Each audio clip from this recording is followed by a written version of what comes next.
Joins us now from Chicago. Ravin, really good to catch up with you. The PPI number talked about those rising steel costs, rising fuel costs, rising cost of transportation for goods. How is it affecting you?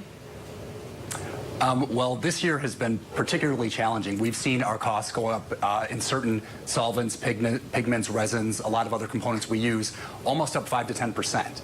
And as you said, we're a big supplier to this $9 billion industry for housewares, and it is really, really challenging to try to pass these costs on. Every one of my multi-billion-dollar American clients has very sophisticated sourcing departments, and they do not typically accept price increases because they have to sell to the Amazons and the Targets and the Walmarts, and no one wants us to end up with the consumer. But honestly, I think that's what's going to happen this year. So, Ravin, as you compare input costs, compare products and wages. I mean, which is putting more pressure on your margins? Right now, I would say products from an input cost. We certainly are seeing a very, very tight, almost historically tight labor market. But for me right now, between the binary choice, I would say inputs, product inputs. How do you wind up hedging that in general? Like, for example, I'm looking at the cost of steel of mill products, right? That saw the biggest increase since 2011. Is there any way to mitigate these kind of losses in your business?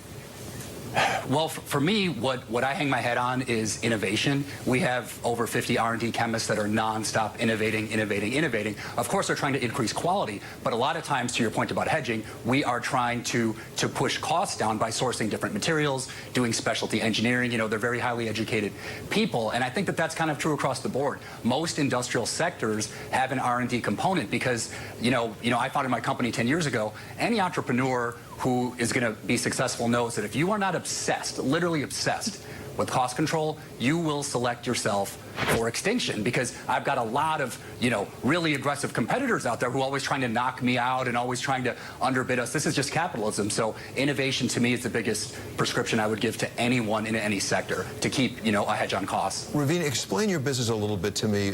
When you talk about all those chemists, do you have any intellectual property protection that gives you a little bit of a moat with some of these things, whether it's a patent or whatever? Oh, sure. We definitely have IP. That's a huge component of our business.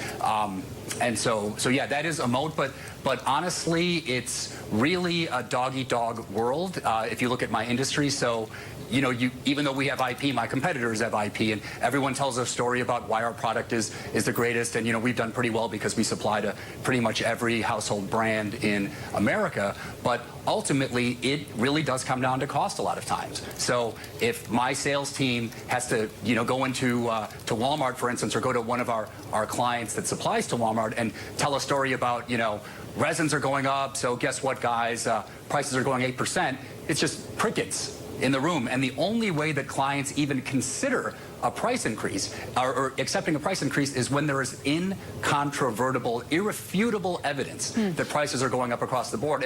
And we are in a situation right now where in my industry, this sort of evidence is coming from all quarters. So how much downward price pressure, Ravin, do you get because of the size of your buyers? For example, when you talk about a Walmart, for example, it's a very big buyer, as opposed to the technology, the price discovery that comes across because of the internet.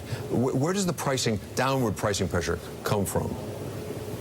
Well, so Walmart and Amazon.com are the 2,000-pound gorillas each, and it all starts there because I've been in meetings with the Walmart buyers, and they are highly aware of the impact that they have, and they're very smart about it. They say, if we bring your product in or out, it literally makes a big footprint in this industry because they're the largest seller of housewares in the world. So honestly, the way that I run my company is that, guys, and when I talk internally, I say, guys, we know every year we're going to get pressure to not raise prices, but to reduce prices. So talk to me when I'm in a lab meeting. How are we going to keep our costs down? And in my business, we plan 3 to 5 years in advance, because we always have to worry about things like this. Yeah. We from our vendors, we get a letter saying, guess what, prices are going up 8%. If you have not already hedged that, you are going to have a huge, huge problem.